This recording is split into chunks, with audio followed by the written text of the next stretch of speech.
So I want to talk first in Podluck. We're in Podluck. We don't have a theme song. No Dane today. Dun, dun, dun. So it says, Star Wars Moses Ingram Reva lightsaber fails to deliver for Hasbro. So basically what this is they tried to crowdfund a lightsaber for Reva's character. And what I want to talk about here is how you know when something is organic and how you know when something is astroturfed, meaning that if Star Wars cannot produce a crowdfunding campaign that can fulfill this type of requirement, what hope do the rest of us have? And we have proof that there is hope down the line. So it says, it turns out that Star Wars fans are not all that interested in the Moses Ingram Reva lightsaber from Hasbro from the Obi-Wan Kenobi Disney Plus series, which really isn't a surprise. And they're right about that. That's not really a surprise. I don't think anybody was really all that surprised, considering nobody really liked the people who liked it because other people didn't like it. I don't think that they liked Reva. I think they liked the idea that by celebrating Kenobi, like the series, and celebrating her objectively mediocre acting, they were winning social points. Yeah. And the producers of the show definitely played into that by amplifying generally like astroturfed hate against Moses Ingram that I don't think was. They grabbed a few things. They're like, oh my gosh, there's so much hate for this actor. It really wasn't even there, and they like amplified it and then made it even worse. They needed something. They needed the clicks. They needed the attention. I never would have heard of this if it weren't for that. So I guess. And the people who were going to be sycophants for anything Star Wars or anything Disney already were going to like it, no matter what it was. So, and the people that hate it are like, I do believe that the people that like it in spite of the people that don't like it, right? And you could say the same the other way around. I thought the character was boring and that she it's not the role she was meant to play. The emotional stuff she did at the end was 1,000 times better than her trying to be like. Yeah, and I've heard good things about her acting in other roles. Exactly. So they just miscast. Sometimes you just miscast. So, like I said, but also the scripts was horrible. The budgeting for effects was horrible. So bad.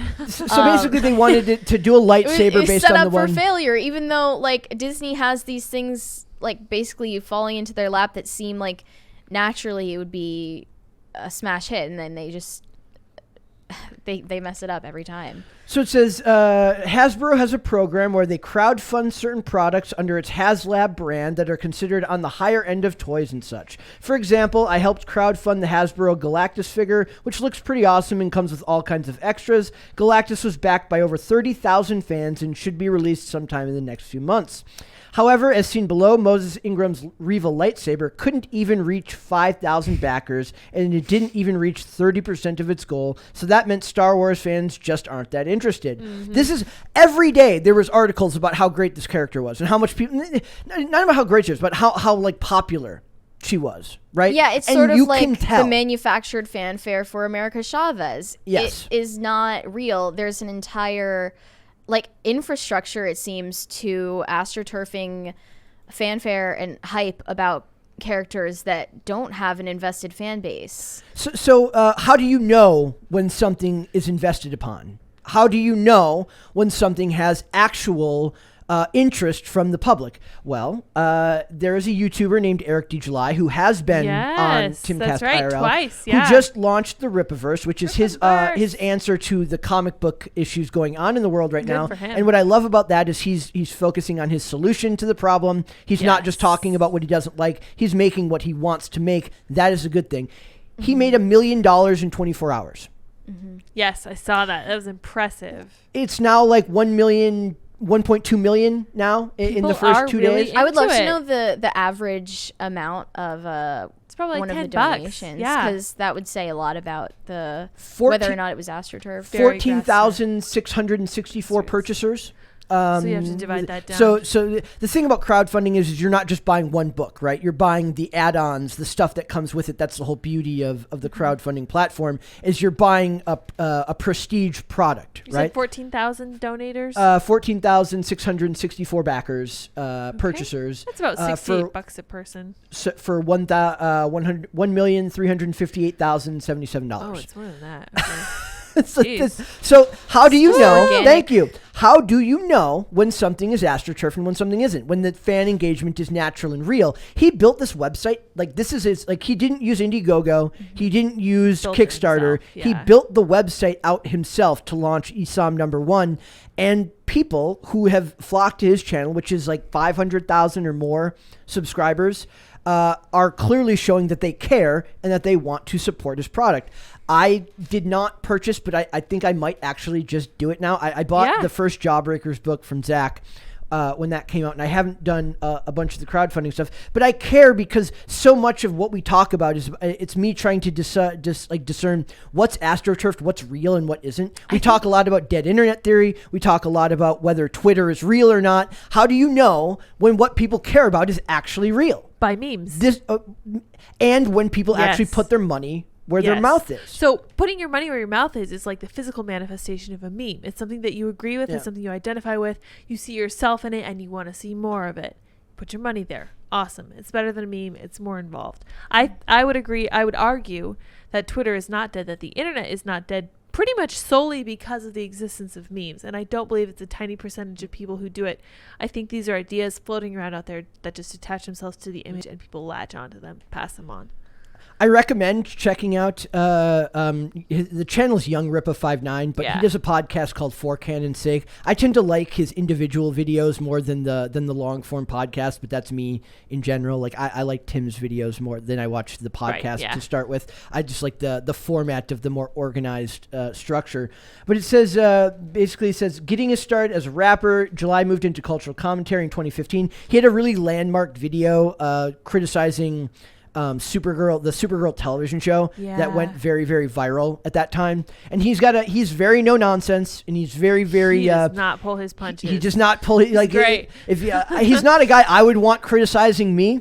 I should say, you know what I mean? Like if you're getting critiqued by him, you're getting the you've done something wrong, or you're getting you're not getting a sugar-coated version of it, which I appreciate. Exactly. And 2015 was definitely the time on YouTube to make videos like that. Yep. But then because like we talked about the internet being astroturfed and the fact that they don't want these things to succeed, the comic book subreddit bans the Rippaverse comic for supporting comics from hate groups. I had to give Mary kind of a crash course into what Comicsgate was, and Comicsgate being kind of an offshoot of what Gamergate was prior to that. It goes back to the concept of customer service and them hating the fact that all of the creators on YouTube who make comics tended to just talk down to the fans or block them. I would think there would be a considerable amount of overlap between the fan bases of comics and games. So I was surprised I didn't hear about the Comicsgate. There was Zach from Comics Matter, formerly Diversity in Comics, obviously Young Rippa59, Ethan Van Sciver, Captain Cummings in the early days. There's that Umbrella Are there guy. equivalent antagonists like The Anita industry. Sarkeesian for that industry? Pretty Who much is all- that? Yeah. Pretty much all of the mainstream press and Rich Johnston at Bleeding Cool are all AV kind Club, of apparently. are all critics of it. I don't as somebody who didn't like I said, I backed his Zach's first Jawbreakers book, but didn't I invested heavily in watching it unfold, kind of like as a watching a slow motion car wreck as the industry lost business more and more every year. But I just love to see in a world where Star Wars can't even fulfill a crowdfunding campaign, I love the idea that somebody on his own was able to spend a lot of money. He's been building that site out and getting this ready for a long time. And you can do that if you have a platform that you've built, a strong vision, and a willingness to follow through on what you're doing. It just takes a lot of work. And if you're going to stand up to these big corporations, which I said, most of our job is discerning what's real and what isn't amongst these companies. What's astroturfed, what isn't? What do people actually care about? What don't they care about? How often is that a conversation of what we talk about here? Seeing a concrete financial way of seeing what was actually gained from this is really encouraging to me. And not even just in terms of your organic support, but you've only succeeded if people feel strongly about what you're doing, both negative and positive. True. Yeah. So we saw that like the hate for Moses Ingram was astroturfed and the fanfare was astroturfed. Yeah. And in this case, there's a strong support for Rippaverse, and then the hate for it is very, very real. Yep. And it's very strong. And like this tweet said, they're terrified of what you're creating. Yeah. Which is like insane to think about. It's literally just a comic, but if you've made people feel that strongly about what you created, I think you're doing something right. And he said, we don't need the folks that wish to protect the old truth in guard. there. What he They talks can't stop yeah. us, and we're going to win. Yeah. What he talks about a lot is that the legitimacy that you give these franchises, like Star Wars, like DC, like Marvel, you provide them the That's right. legitimacy True. by just pretending like their opinion matters more it than doesn't. yours does. It doesn't. doesn't. So what we do here is even like, it's like, is what Tim does any less legitimate than CNN? No, it's not. Absolutely it's more not. legitimate. Absolutely not. And you give the legitimacy to these companies by allowing their opinions to sway how you behave, by pretending like what they say matters Yes. to you.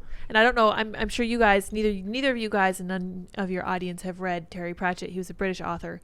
He talks about something called an invisible hammer, where it turns out that if you stand up for your own rights and you take things into your own hands, a lot of the time some of these cultural norms, these expectations that, oh my gosh, CNN's going to blow you out of the water, are totally misplaced. It doesn't happen at all. So if you take that step, you'll find out. And this is what Andrew Breitbart's talking about when he says, you need to be brave. You need to go through the fire and you need to show other people that it can be done. Because once you do it, other people are going to realize it can be done. Well, even look at CNN Plus had like what? It collapsed in 3 weeks. A lot of It's what amazing. CNN or similar conglomerates rely on is just projecting the idea that Exactly. they are influential, when in reality something independently owned, like an independent media company like this one, has considerably like close to equal or more influence over real people and their opinions. Especially when you look at how many people watch every night, like consistently every night, and stick by it. Yeah, it's encouraging, And, yeah. and not just that, but engagement is high. Like, it's one thing to watch at an airport in passing. It's another thing to be engaged in what We're you're not watching. in any airports. Exactly. Yeah. Well, that's what I'm saying. Like, it's one thing to watch something passively in an airport and just look at it as something that's on, and engage with something like they're doing with this, or like they do with IRL. That's a whole different approach, and it's far more. I think it's far more influential, and I think it's going to have a far longer lasting impact than people perceive it Yes, to. because you're at the forefront of people's minds. People will look at the clock and be like, oh my gosh, it's 3, I'm going to watch Pop Culture Crisis, or it's 8, I'm going to watch, Timcast IRL.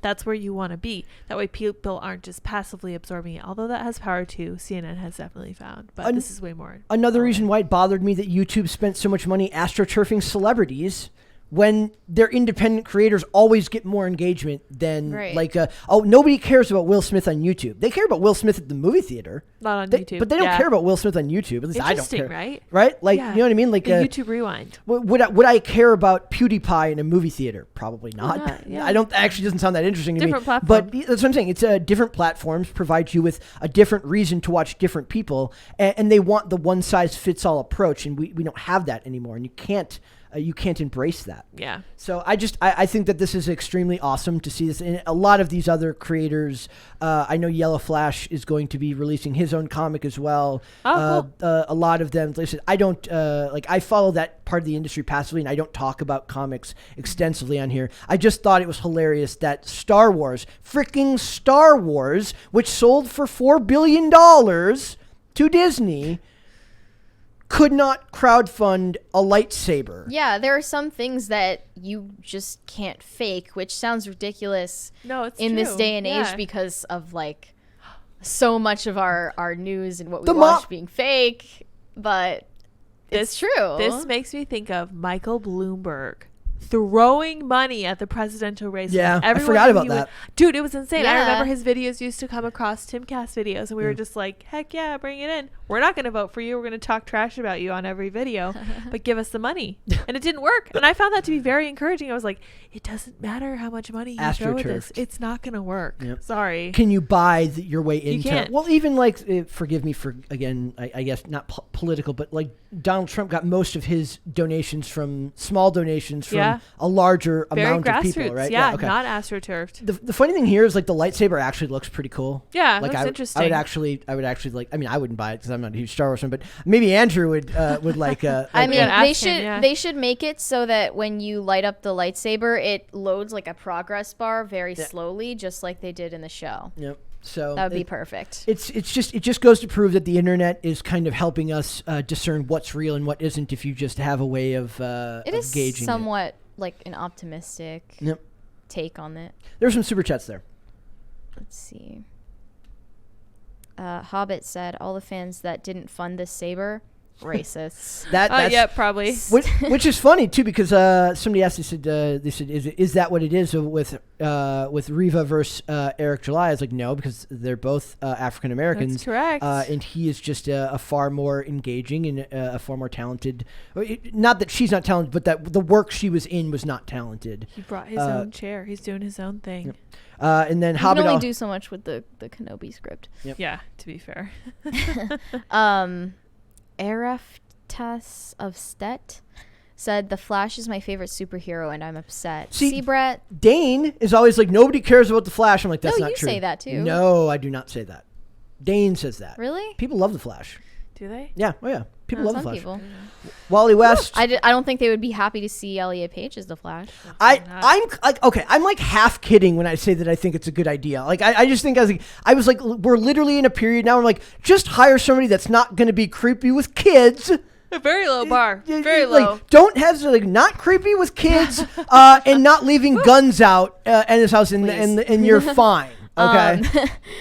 Hobbit also proposed Seamus Shimcast. As Yes, as the Flash. Would that work? That'd be good. That'd be great. Is he fast? He's pretty fast. He's like, Have you chased him before? Do you know? I don't he's a know. little twitchy. It's great. He I is love kinda it. twitchy. Yeah.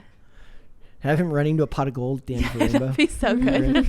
Let's bring him back. We'll do that. And he said the stupid Inquisitor helicopter blades suck. Oh my gosh. I don't know anything about that. They should have done it on the a whole series on just the Grand Inquisitor. There you go. That guy looked way cooler. There you go. The special effects in Kenobi were like just absolutely pathetic. I'll say that much. The gate. Yeah, The gate like that you could just walk around. I can't. Was that I almost thought that was like a joke, I know, right? but it wasn't. They really just like overlooked that completely. Oh my gosh. Gold Mecro said that's because Disney ruined the IP. They did. They absolutely did, and I feel bad for all the big Star Wars fans to watch it get ruined like that. And it's weird because they had it just served to them on a silver platter. Yep, they could have made infinitely more money if they had just stuck with it and done a better job. But they George did not. Lucas literally gave it to them him. the idea of what he wanted, and they were like, Nope. no, we can think of something better. Thanks for watching this clip, guys. If you want to see full episodes or follow us on social media, links are in the description below. Bye. Bye.